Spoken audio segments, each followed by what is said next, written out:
Today I'm talking about friendship and how I, as an autistic person, have really struggled with this throughout the years. I am now 50 and I don't have any friends in real life. I do have a partner, but for the purposes of this video, I'm talking about non-romantic relationships with other people, so, friendships. And yeah, it's just always something that I've struggled with. I think certainly at school this was a real issue for me because I found it just so difficult to relate to other children, and I had numerous difficulties actually with bullying and just not being able to relate to others at all. And I have done a separate video about this, but it meant that because I didn't have friends as a child, I didn't have the opportunity for any kind of long-term relationships to develop. We often hear about people that have made friends with people at school, and these friendships last throughout their whole lives. And my partner, for instance, is still in contact with people he knew at school. And I just find the whole thing about this just fascinating, to have this kind of shared history with somebody just feels kind of alien to me. And although I don't have any friends now, I have had various friends throughout my life, but it's really interesting now I can look back and see that very many of these relationships were actually friendships through circumstance, because I've had so many jobs in my life. I've had over 50 jobs, which is just a ridiculous amount, isn't it? But I would meet various friends through these workplaces, and I think interestingly these friendships would only really last for the duration of the time that I was in that workplace. So whenever I'd leave a workplace, invariably it meant that these friendships would come to an end. Not always, but very often that would be the case. It's like I almost needed to have the workplace in common with these friends so that we'd always have something to talk about, really, because we'd share the same kind of work and we'd know the same people, so we'd always have common interests, really, because as an autistic person, I found it really difficult to meet anybody in my life who has had similar interests to me. So I almost needed I did need to compromise with these workplace friendships and, yeah, just have work in common with these people instead, which isn't the most interesting of things to talk about, but invariably it would always give me something to be able to talk about freely with the other person. And I think these friendships really worked out when I was younger, these workplace friendships, because they weren't that deep, really. We'd go to bars and clubs, etc., and just do all the stuff that young adults want to do. And I would have to rely hugely on alcohol. So any kind of social activity that I would be involved with would have to be somewhere that served alcohol, because I just absolutely would not to be able to relate to anybody without it. And also alcohol helped to calm all of my sensory issues, such as noise sensitivity and hating crowds, etc. It would really minimise all of that for me, so I would be able to talk to other people, really. And I think intensity of friendships can be a real issue for autistic people as well. I know that whenever I look back at a time in my 30s, actually, I remember two friendships I had at that time, which just, yeah, became quite toxic, I have to say. And I think the thing with my autistic brain is that I often, well, whenever I've entered into a new friendship with somebody, have considered it almost like a special interest. So I devote all of my time and energy into a new friendship, or certainly I did. And it would get to the point where it would just become too much for me, and I'd just try and figure out any way I possibly could just to pull myself out of that relationship, because it just would feel kind of unhealthy, really. And I think the two friends that I'm thinking about at that time, they were both separate friends actually, so they came at different times, but I think they were probably unsuited to me, or certainly my neurotype, because they too wanted just so much out of this friendship, but it never got to a point where it was too much for them. They just wanted more and more and more, and I just could not give it to them, essentially. So I basically ended both of those friendships because I just could not cope. It's kind of like I found it easier to make friends in my life than it has been to maintain friendships. And this is the area that I've really struggled in, because it just gets to a point where I just cannot do it anymore. I just need to remove myself from that situation or that relationship, because it's just got to a point where it just feels unhealthy, and I need to do something about it, i.e. just remove myself entirely from that situation. And I think once I got into my 40s, I think this was around the time when I started realising in very many ways that friendships just weren't good for me, which sounds so weird, doesn't it? Because everybody wants friends, or very many people wants to have friends, but I think this was the time when I realised that I just struggled with them in every aspect, and even trying to keep in contact with people over the phone. I absolutely hate phone calls, and because I didn't know I was autistic at this point, I didn't know, or I didn't have the language to tell people why I found phone calls just impossible, really. And I'd arranged to have a phone call with friends, and I would cancel last minute, giving any excuse that I could, usually that I wasn't feeling very well. And it would get to the point where the phone call obviously wouldn't happen, and then no other communication would happen either. So it would mean that these friendships or these friends would kind of just drop out of my life, really. And I found almost a peace in that, I have to say. I just find maintaining friendships just so difficult, and I think because the friendships that I've had where I've really cared for the person, invariably these people have moved away, so it would mean that I would have to keep in contact with them via phone or email. But I find all of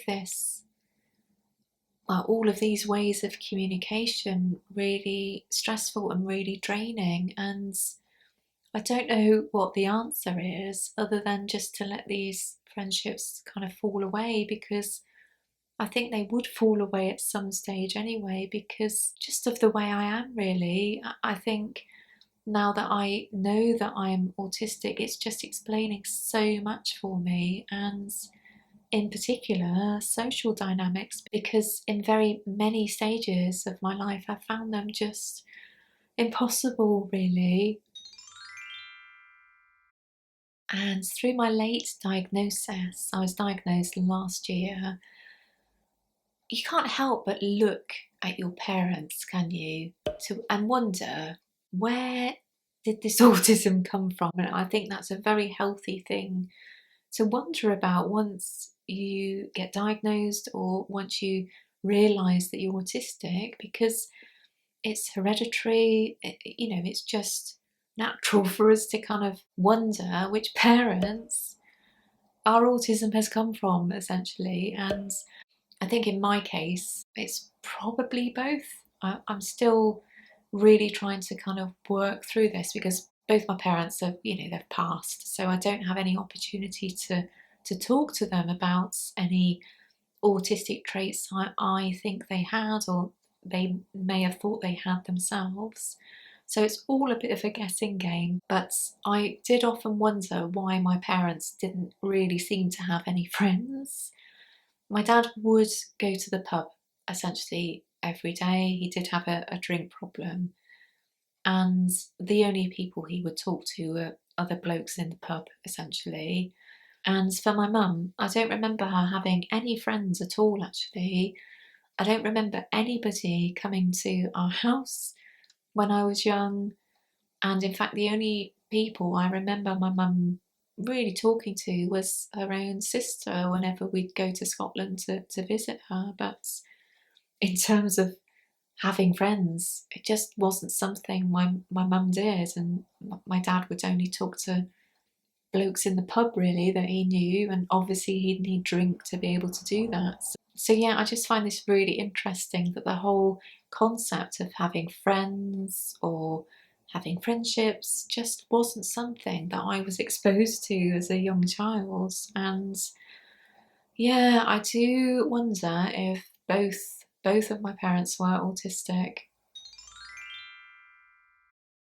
So, am I lonely as a result of having no friends? Well, I think it would probably be a bit ridiculous of me to say that I'm lonely because I do have a partner and we do get on really well, and I consider myself extremely fortunate to have one person in my life. But we know that many autistic people really struggle with loneliness, and there's a good section on this on the National Autistic Society website. And specific barriers for autistic people can include unwelcoming sensory environments, social anxiety, a fear of rejection is really common, experiences of bullying, and a lack of formal supports or less access to support networks. And although I have a partner these days, I have experienced times of deep loneliness. And this can, of course, affect us in so many ways, including having mental health issues, problems with self esteem, being more vulnerable to abusive relationships, which is a real issue, feelings of anger, confusion, and sadness, feeling like an outsider, which is very common for autistic people.